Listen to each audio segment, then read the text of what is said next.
Una finca Tudor se alza en las colinas de East Sussex, con sus muros de piedra desgastados por el tiempo desde 1591. Jeff Beck consideró a Riverhall su hogar durante casi medio siglo, una casa de campo protegida como edificio histórico de grado 2 en Wadhurst, que parecía sacada de una obra de Shakespeare. En el interior, las vigas de roble y la mampostería centenaria contrastaban con el zumbido de los amplificadores y el aroma a aceite de máquina que provenía de un taller en la parte trasera. Este no era solo el refugio de un músico, sino un taller donde la música y la mecánica chocaban. Está muy lejos del 206 de la calle de Main, en Wallington, Surrey, la dirección suburbana donde Beck nació en junio de 1944. De niño improvisaba instrumentos con cajas de puros y postes de cerca, poniéndoles cuerdas de alambre para aviones de modelo, para imitar el sonido de las guitarras que escuchaba en la radio.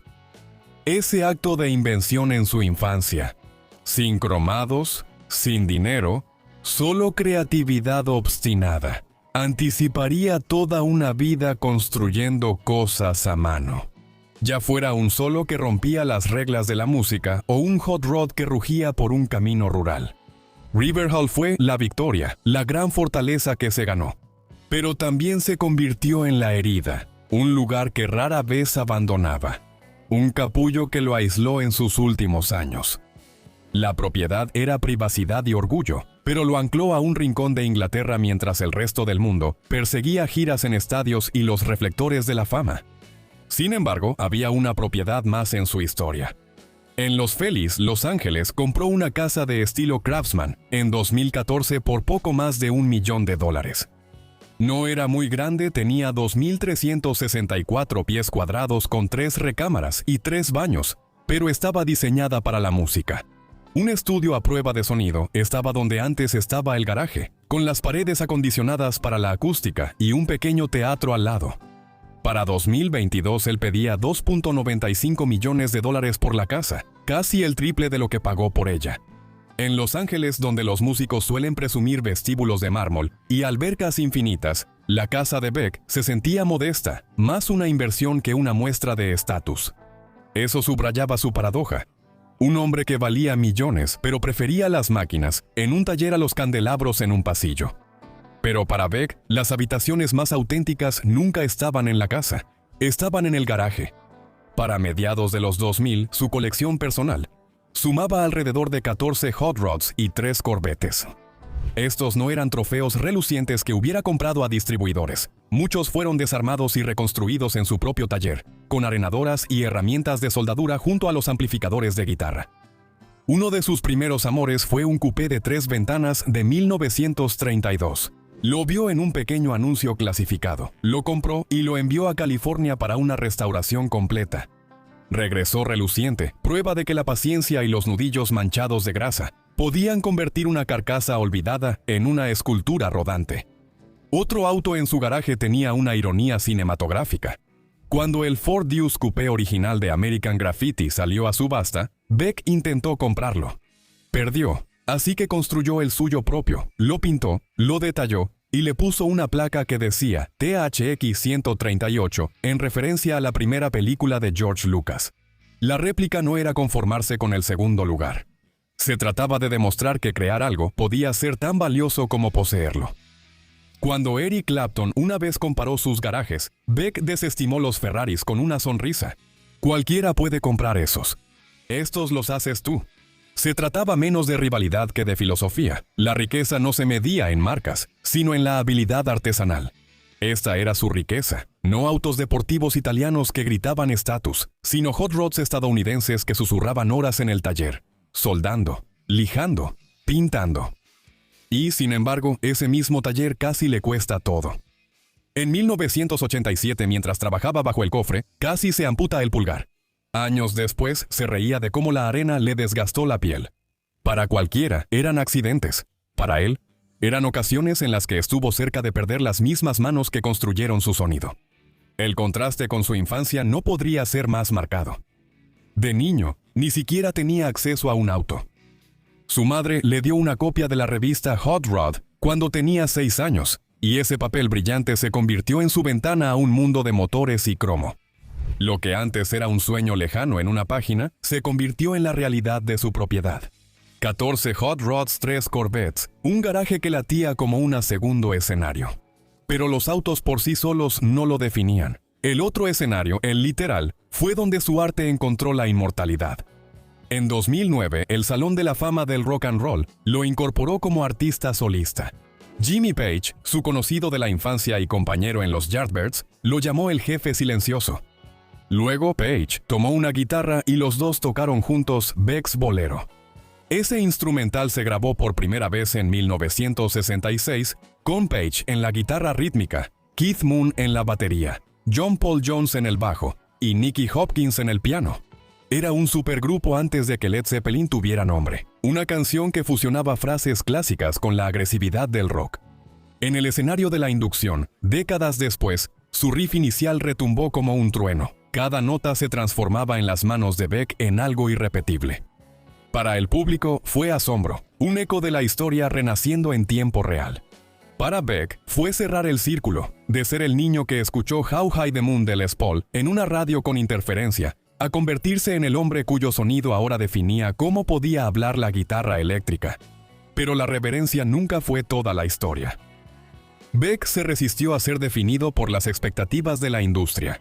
Cuando los Rolling Stones le pidieron que reemplazara a Mick Taylor, él los rechazó, diciéndole a sus amigos que en ese momento estaba medio muerto y que unirse destruiría su reputación. Unirse a los Stones pudo haber significado giras por estadios y fama mundial, pero Beck eligió mantenerse independiente. Incluso sus éxitos eran motivo de incomodidad. Su sencillo pop de 1967, Hi-Ho Silver Lining, fue un éxito en las listas, pero Beck lo despreciaba. Llevó la sombra de un éxito pop durante décadas, llamándolo un asiento de inodoro rosa colgado alrededor de su cuello. Para él, la música que valía la pena recordar era instrumental, experimental y arriesgada. Los sencillos pop, por muy lucrativos que fueran, le parecían cadenas. Esa terquedad era tanto un principio como un precio a pagar. Eso lo mantenía respetado entre sus colegas, pero también lo dejaba lejos de la cima de la fama comercial. Eso lo convirtió en un héroe de culto, pero uno que a menudo era malinterpretado por los oyentes ocasionales. La historia de la fortuna de Jeff Beck no está escrita solo en libras y dólares, está escrita en cicatrices, rechazos y el peso de decisiones que le costaron tanto como lo protegieron. Una de esas cicatrices llegó en diciembre de 1969, cuando sobrevivió a un accidente automovilístico que le fracturó el cráneo. Ya era famoso para entonces, después de haber reemplazado a Eric Clapton en los Yardbirds 4 años antes. Pero el accidente lo dejó fuera de juego, mientras sus contemporáneos avanzaban a toda velocidad en los mismos años en que Led Zeppelin y Deep Purple estaban construyendo imperios globales. La herida fue física, pero su costo también se midió en oportunidades perdidas. Contrastaba fuertemente con sus primeros años, cuando toda su carrera pudo haber terminado antes de comenzar. De adolescente, pasó tiempo trabajando en empleos ocasionales, pintor de autos, decorador, incluso jardinero en un campo de golf. Ese tipo de trabajo no daba margen para fracturas de cráneo, era trabajo de supervivencia y era constante. Al elegir el camino más arriesgado de la música y la velocidad, apostó su cuerpo tanto como su fortuna. Y aún así, su arte seguía impulsándolo hacia adelante. Incluso después del accidente, se reinventó con Jeff Beck Group. Para 1968, su álbum Truth alcanzó el número 15 en las listas de Billboard. La alineación incluía a Rod Stewart, Ronnie Wood y Nicky Hopkins, hombres que más tarde se volverían nombres muy conocidos. Las sesiones eran caóticas. Stewart una vez rechazó una semana entera de demos de Beck por estar en la tonalidad incorrecta. Pero ese caos produjo un sonido que se grabó en la historia del rock. A pesar de su desdén por los éxitos comerciales, Beck no era ajeno a los trofeos. Ganó 8 premios Grammy a lo largo de su carrera, incluyendo 3 por el álbum de 2010, Emotion and Commotion. Ese disco lo mostró reinterpretando Nessun Dorma en la guitarra, transformando el aria de Puccini en lamentos eléctricos. Era la definición misma de asombro, siglos de tradición operística canalizados a través de una Stratocaster. La canción terminó con la misma línea cantada por Luciano Pavarotti, pero las manos de Beck ya la habían expresado de otra manera. Sin embargo, ese asombro también venía acompañado de heridas. Los Grammy lo coronaron como un maestro, pero en las entrevistas él descartaba la idea de la perfección. Si no rompo las reglas al menos 10 veces en cada canción, entonces no estoy haciendo bien mi trabajo, dijo una vez. Era una filosofía que emocionaba a los puristas y frustraba a los productores. Para el mundo, él era un genio. Para la industria, era impredecible. La imprevisibilidad también se reflejaba en su riqueza. Al momento de su muerte, su patrimonio neto se estimaba en alrededor de $20 millones. Sin embargo, en 2000, uno estaba resentido por lo que él llamaba la tasa impositiva del 46%. Su queja no era abstracta, y acababa de terminar de repintar varios de sus autos porque el clima húmedo de Inglaterra hacía que la pintura se ampollara. Cada libra que ganaba parecía terminar, ya sea en manos del recaudador de impuestos o del taller de carrocería. La riqueza se veía diferente cuando estaba atrapada en acero, laca y piedra.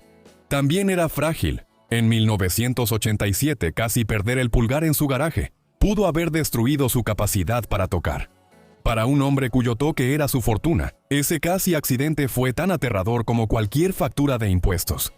Pero las heridas de Beck no solo eran físicas o financieras, también afectaban su reputación. Sus rechazos tenían peso. Para Beck, decir no a las ofertas, incluso de gigantes, era tan definitorio como la música que sí aceptaba.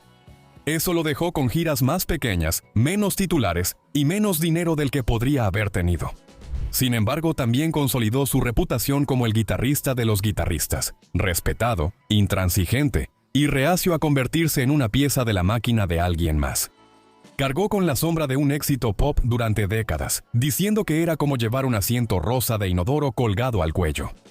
Para Beck, la humillación a veces vendía más discos que el orgullo.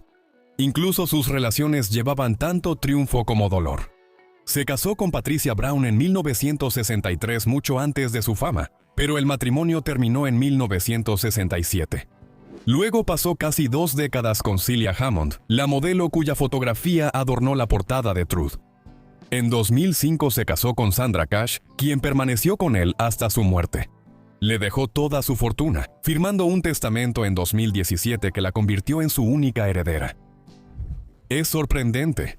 Un hombre que construía hot rods y tocaba guitarras que rugían como truenos, pero que terminó sus días tranquilamente atado a una sola pareja en una mansión de Sussex.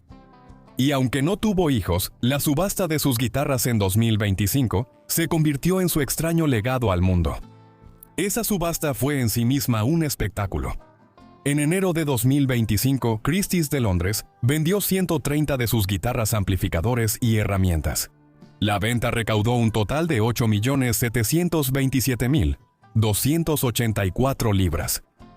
Su Stratocaster Blanca Anushka se vendió por 1.008.000 libras.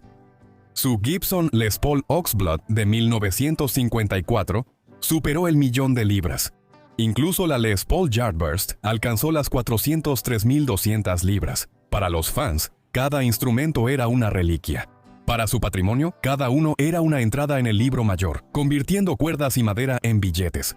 Pero el detalle más revelador fue que los últimos 4 lotes, todos vendidos por sumas significativas, fueron destinados completamente al Foley Wildlife Rescue Trust. Era la misma organización benéfica que él había apoyado discretamente en vida.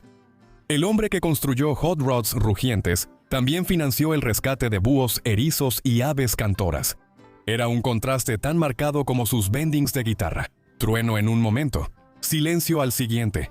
Incluso sus amistades estaban llenas de contradicciones. Johnny Depp era un visitante frecuente en su casa de Sussex en los últimos años, una amistad que atrajo la atención pública durante los juicios altamente publicitados de Depp.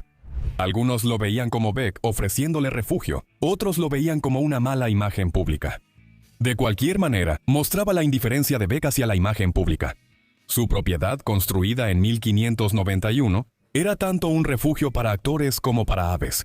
Y aún así, la casa misma, Riverhall, era quizás la posesión más reveladora de todas. Catalogada como edificio protegido de grado 2 con piedra pesada y siglos de historia, contrastaba fuertemente con la modesta casa suburbana, adosada en Wallington, donde nació Beck. Desde guitarras hechas con cajas de puros hasta Stratocasters de 1.000.000 de libras. Desde trabajos ocasionales pintando autos hasta un garaje lleno de Corvettes. Desde Domain Road hasta Riverhall. La trayectoria no solo fue ascendente, sino irregular, llena de heridas y reinvenciones. La herida final llegó en enero de 2023, cuando Beck murió repentinamente de meningitis bacteriana. Fue un final silencioso para un hombre cuya vida había sido todo menos tranquila. Los informes describieron su funeral como un asunto privado al que solo asistió la familia cercana, y se dice que Johnny Depp estuvo presente.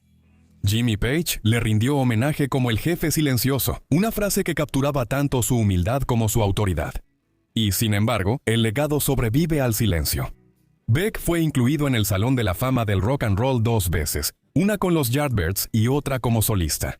Él transformó a Puccini en lamentos de guitarra, convirtió garajes en museos y rechazó la tentación de la fama de estadios cuando chocaba con sus principios.